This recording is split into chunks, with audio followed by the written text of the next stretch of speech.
Wall Street's main indexes seesawed before slumping in the final 30 minutes of trading to close sharply lower on Wednesday as investors absorbed the Federal Reserve's latest rate hike and future policy commentary. And we anticipate that ongoing increases will be appropriate.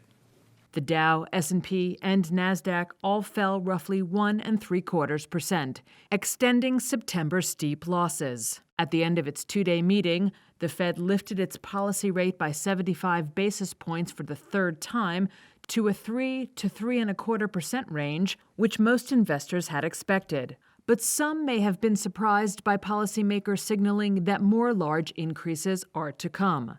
Kevin Mon is President and Chief Investment Officer at Hennion & Walsh Asset Management. While I didn't believe that they were going to start cutting rate in 2023, I'm surprised that they're going to keep going. At this point in time, as we know, they don't meet in October. They come back in November and have one more meeting in December as well. I believe they're going to turn less hawkish in November and December and perhaps only raise by 50 basis points in November and 25 basis points in December.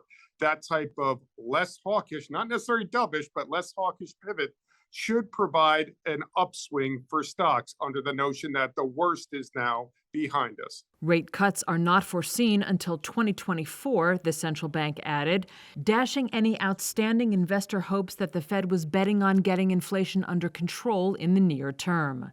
Inflation has been running at more than 3 times the central bank's 2% target. Perhaps also weighing on stocks Wednesday, the Fed's new projections showed the economy slowing to a crawl in 2022, with year-end growth of just 0.2%, rising to 1.2% in 2023, well below the economy's potential.